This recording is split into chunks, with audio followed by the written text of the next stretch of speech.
I am so upset with you right now, where you think you can do whatever you want to do when you have two open DWIs. And I told you there was absolutely no tolerance. And here you go, just, I'm going to do whatever I want. Don't work like that, Mr. LaBomba. If you have things that you need to do, you need to ask for permission first. We don't know where you are. We don't know what you're doing. You just take off and do what you want to do. And it's been like this since the beginning. So I guess we have not gotten your attention enough. I tried, I sent an email to my probation officer to ask. You don't have a probation officer. You have bond conditions that you are supposed to. He's on bond, not probation. That's a big difference. Being out on bond means he's awaiting trial under strict conditions, not serving a sentence. So the rules and the consequences for breaking. Live up to. Not. I'm sorry. I didn't know. You know well and good what you can and cannot do. You have two open DWIs. And I don't want you out at night, and you are still doing whatever you want to do.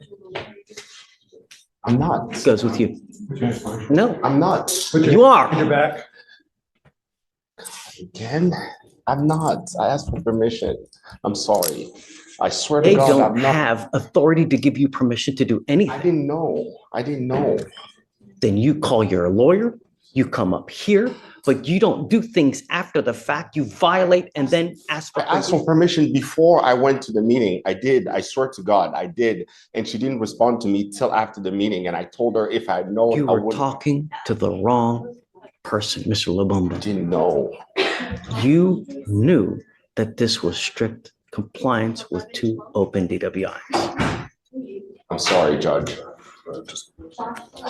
What's with you? All right, this one. Oh my God. And Mr. Butte will talk. Don't go far. Reach the person who does whatever they want to do. You know, therein lies the question. You know, you got your first DWI. We told you, look, this is how you act. This is what you do. Going so much as to tell you that, you know, every day someone dies from a DWI in our great county. Every flipping day. Let you out. Just no, pick up another DWI. Now we have to micromanage your life, right? Because you scare me a lot more. All I'm asking you to do is I don't want you to consume alcohol. I don't want you to drive, and I don't want you to go out in the middle of the night. I'll give you these conditions for a reason, not for shites and giggles. You know what I mean? yes. And now, so how do we go forward? I can promise you I was not gonna go to the meeting if I had gotten a response back before the meeting. You've already promised me 2 times before. This one,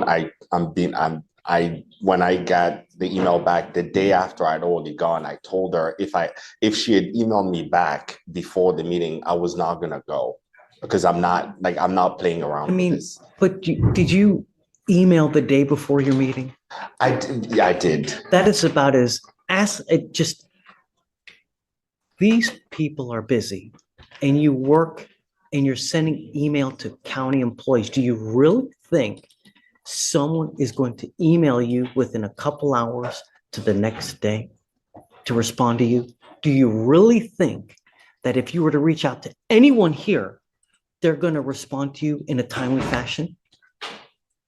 You have to consider how many thousands upon thousands of emails people here get a day.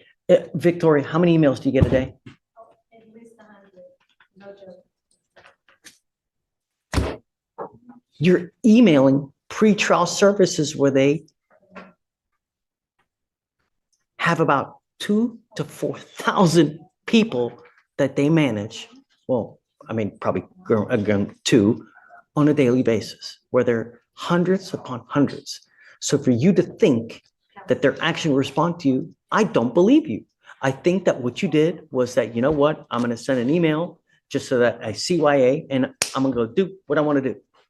That's basically what I think. No, I don't. I'm not messing. I'm not playing with this. I am not playing around with this. I'm taking it very serious, sir. Very serious. I'm very. There is Them are completely different. Violating those, not a smart move.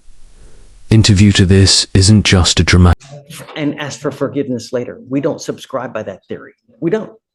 There's no acting like a little child begging for forgiveness later. Okay, Dad, I'm sorry. You know, I won't. That's what my child does. My child will do stuff. Come on, bud, don't do it.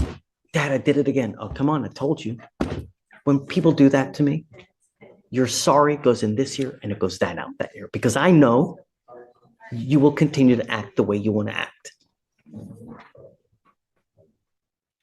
I don't know, Will. I'm just. He showed me proof of the meeting. He was trying to get another job so he could work from home because he can't drive anymore. He was 48 minutes late. And in the email, I guess he thought he would get an email response within 24 hours or so. He emailed that morning. The meeting wasn't until late that night, the next day. So when I spoke with him, I mean, I understand. I understand that it's not the most egregious error. I understand that. I get it. But a condition is a condition.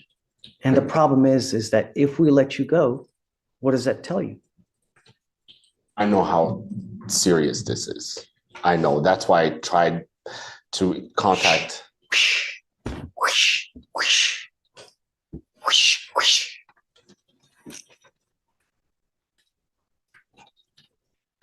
The last thing that I want to do is be an enabler.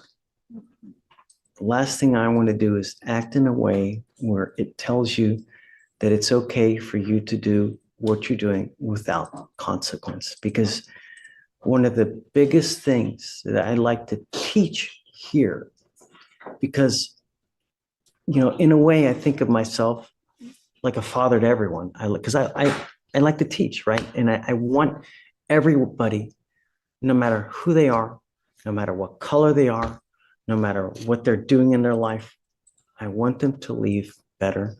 And I want to impart that you have to always think of consequence. Because 90% of the people that come here have no self-control and react without thinking of consequence. And it's a shame because if you did, we would have such a harmonious life. I mean, we wouldn't have the death and destruction we have on our roads. We wouldn't have the killing that happens here on a daily basis.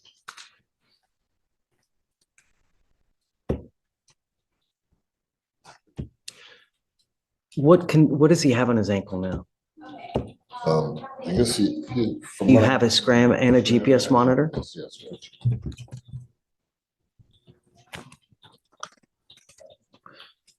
Like I said, Judge, I speak with him often. He has been taking this really seriously. He calls and asks questions all the time. He just didn't call me and ask me about this one. He thought someone else was taking care of that and he just made a bad mistake.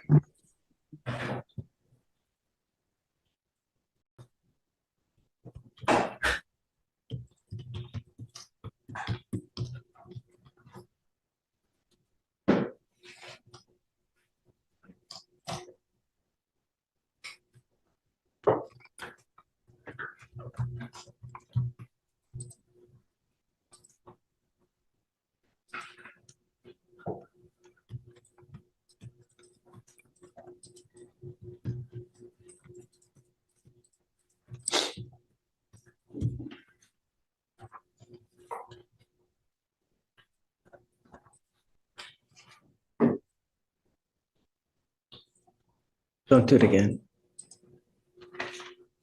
If you need help, I'm willing to help you, Mr. Lubumba. I routinely give people here more time if they need it. I really do. And All I want you to do is think. That's all I want. And it's okay. There's nothing wrong. We all make mistakes. We all do things that we regret. Crap, my mouth gets me into so much trouble you cannot even believe.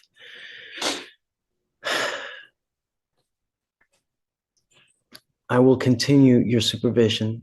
Just please don't. Okay?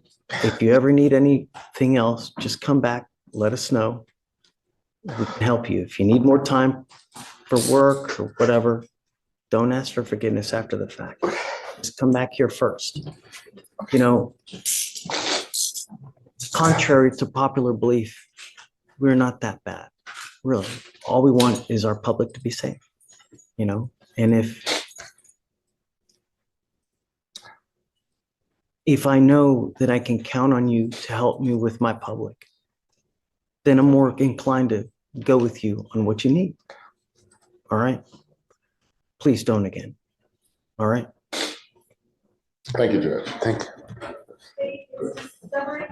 you. You're facing up to 6 months. You're facing up to 6 months in jail and or a $2,000 fine. You guys have worked out an agreement. They're offering you a 9-month deferred. Do you know what this is? What is this? What is a deferred? Like put on like a probation.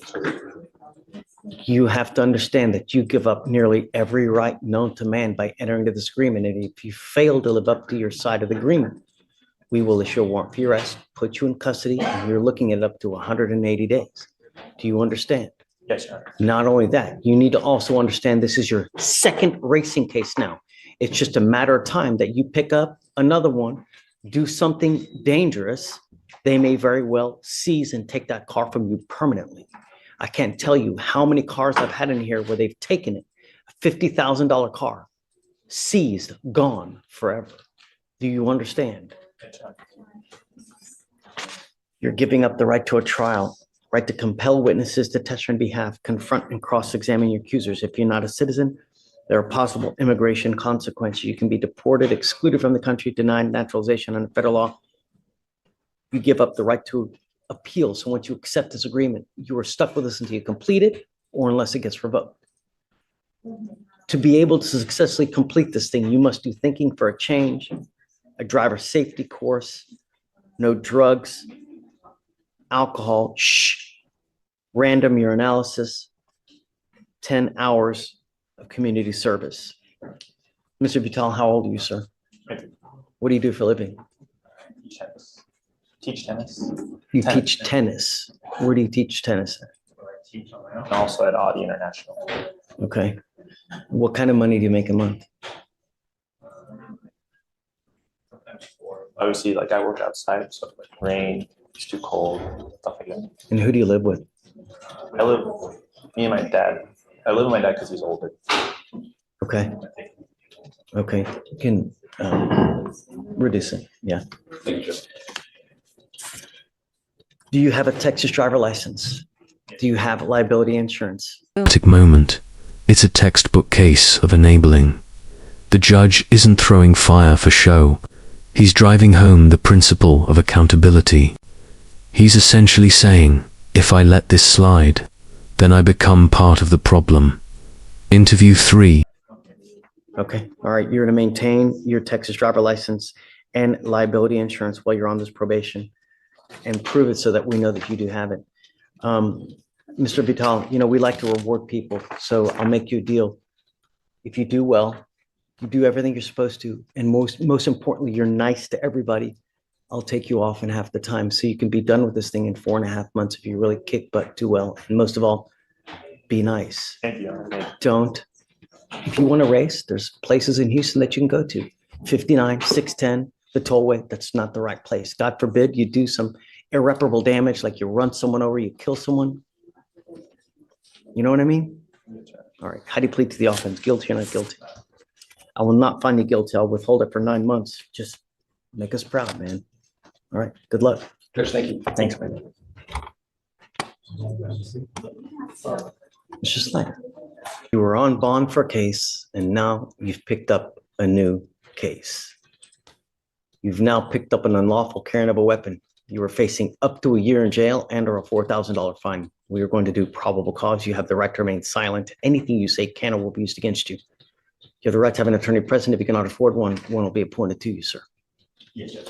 On November 6th, 2024, the officer conducted a traffic stop on the defendant's motor vehicle at 12:11 a.m. After observing it disregard a red light and traveling without headlights or taillights on, as well as discovering the vehicle had expired license plates. Upon contact with the defendant, the officer observed a small plastic baggie containing 0.5 grams of marijuana in plain view of the dashboard of the motor vehicle and within reach of the defendant. The defendant advised he had a weapon under his driver's seat, and a search allowed the officer to recover an unholstered black Glock with a pistol magazine and an unfired round in the chamber. What is the one thing that I asked you not to do, Mr. Jones? No file. And now you've picked up a new case. Sorry, dude. That's it. We will notify your lawyer now. We'll have him come and we'll have you speak to you. Okay? It goes with you. All right. Judge, I've emailed Connor, who's attached to. Okay, just don't send him down to Stephen. Let's wait for Connor to get here so we can talk. Have a seat. Okay, Sit back. I'm injured. I know, that's why I'm telling you. We gotta be more gentle, so please. Good morning, Judge Fleischer. Good morning, Mr. Addison. How are you? Not too good. What's going on with you? I've been assaulted by officers in Harris County Jail. They broke my ribs. They then broke my leg. They for, I think 2 weeks they've been jumping on me, beating on me, not the inmates, the officers. They ain't supposed to assault us like that. I wrote a grievance to Internal Affairs, I think. No, I wrote I wrote a grievance on it. Yeah, because you're allowed to write grievances when they get out of order. I haven't heard from my grievances yet. Well, the reason I brought you out is that your lawyer is asking for me to give you a PR bond. Thank you, Chief. Well, I haven't given you one. I know, but we're gonna do the right. I hope you do the right thing. I'll be all right. Problem is you never come back. Uh, You know you don't come back. We give you a bond every time you pick up a new case. We give you a PR bond, and every time we give you a PR bond, you never, ever come back. I know why, because they misdemeanors. They're nothing. They are. What do you mean? They are something. No, they small. They ain't It felonies. doesn't have to be 10 years in prison that you're facing for it to mean something. Well, what's your point, sir? Your Honor. How can I give you a PR bond if you don't come back? What makes you think I'm not gonna come back now? They beat me up real bad. I'm looking at a major lawsuit. Them people ain't no right beat me up. That would kill me in there. But that's besides the point. Well, why wouldn't I come back again? Well, I don't know. You tell me. You answer the question. I'm asking you. I got family out there, sir. I got children out there, sir. Mr. Addison, just this year alone, you've picked up a trespass, false report, interference, trespass, theft, felony harassment, and now you have a theft and a trespass again. Who happened to the felony harassment? What happened with it? So, I don't know, it was an attempted harassment of a public servant, but What that happened- doesn't matter. Excuse me, Your Honor. Still a felon. No, I don't care if it's a felony. Anybody know felony about doing the right thing? The thing is What? that you need to stop talking to the judge and me this way. No, This excuse me, man, ma'am. this You got away man, with this these- man is about to Your Honor, give you, Your Honor. either give you a PR Well, whatever. bond or not. I want whatever. All right. I ain't supposed to say nothing to the judge. Why don't you come back? I will. I ain't got no choice. I'm gonna be locked up for a long, long time, sir. Every bond I have you here, they're all at 5,003 because you never come back. 1, 2, I mean, even from last year, they're all at like 2,502, 5,000. Your Honor, Your Honor, excuse me. I got dementia. I have a bipolar schizophrenia. And that's why I don't come back. I'm bipolar, sir. I have dementia. That's why I don't come back. I don't remember court dates. Here's the other thing, Uh-huh. Mr. Addison. I don't want to let you out to the street. If I were to let you out, I want you to go somewhere, a Okay. family member's house, mother, father, anyone. But I don't want to let you out on the street because that's setting you up to fail. And I'm not going to do that. Well, I'm going to a program then. That was the purpose of trying to put me on probation, right? So I'm going to some kind of program. I'm going to a program. I don't. Yeah. No, I have a drinking problem, sir. Who do you have here that's willing to help you? William Chapman. Family member. William Chapman. Who do you have? William Chapman. Who is that? William. My brother. Will he take you in? Yes. If Lori reaches out to him, will Lori say that he'll take you in? Yes. You have a number for him? If you have someone that's willing to take you in, I will, excuse me, Your Honor. I apologize. Yeah, I mean, Just yes or no, do you have a number? yes, we can get up the, yes, he has a number. I don't remember, man. Okay. I'm bipolar schizophrenic. I had dementia. Some things I don't even remember. That's gonna be a bad situation. No, it ain't. No, it's not. You need to call him Chapman. He worked for, he's an ambulance driver. Okay, he's the best character model and a young man. if you have someone that's willing to take you in, then Man, I am willing to let you out. yes, sir, William. But I'm going to tell you now, I'm putting a monitor so I know where you are. So I don't want you to take off again. Okay, okay, no problem. I can go for So that. find a place that you have that, Call William Chapman, that's all they do. Call William Chapman, sir. well, I'm going to have Lori, I can't do it, but Okay, Lori she can do it. Yeah. And I'm willing to give it to you, Thank you, sir. chance, if you have a place to go to, but I'm not letting Man, you. okay, thank you, sir. Okay? And now I can wait until, until my courtroom, we can take this to trial, these cases like that. Or we can sit there and put me on, I don't even want to monitor. I'll try that one. Okay, because I ain't got no reason to run from nothing. I ain't got no reason to hide from anything. I don't even like this lawyer. I don't even want her to represent me, sir. Because she's a terrible lawyer. Her? Yes. She's amazing. What are you talking She ain't about? not for me. She's trying to help y'all give me time. If she's she not- didn't care, she would not have brought you out. That's Mr. not Addison. true. She about money, sir. This whole system is the medical system, this system. I'm not going to disagree with you there, but the bottom line is if you came back, we would let you out. I know that. So why you think I wouldn't come back? That means I'll be totally free. I've got 15 cases here that tell me why you don't come back. Well, no, I'm saying we're dealing with now. We ain't dealing with the past. We're dealing with the here and now, sir. Look, let me ask you this. Just be nice to Lori. She's trying to help you out. I don't want her as my lawyer. I want to file. Well, if we're going to do something today, perfect. But we're not, I don't want her as my lawyer. They beat me up in that jail, so damn, they killed me. Okay, no, they almost killed me. The detention officer did. Okay, you see my leg? I was walking when I was in jail. They damn my leg. See my head? Not everywhere. They won't even take me to the hospital one time. There's an easy solution. What? Don't pick up any more cases. What do you mean by that? You're right about that. Be good. So you gonna let me go home? If you got a place to go to, yes. I do call William Chapman the third. Try right now, but hold on. Yeah. Be nice to Lori. Okay. You promise? Okay. Lori, if you can reach out to Mr. Chapman, then we'll He see. has a number Okay? or some more identifying information. And then we have probably a ton of bonding paperwork here that's probably got it on one of these pages, and I can comb through it with you, you know? I'll go and look He on. works for the ambulance department. We're gonna try to find your He's brother. my payee, sir. I get a payee. He's my payee and Social Security, I get Social Security, sir. We're gonna find it for you, okay? Amen. Thank you. Come back. Yes, sir. I think, cause you remind me of God. Lift your feet. Just no, okay, well, you want to walk? You want to try to walk? Yes, sir. Okay, we'll try to walk. Thank you, sir. Good luck, Miss Addison. Come on. You talking to me? Oh, you said good luck. Nice. Thank you. I am, sir. Be nice. I want to start a ministry under you.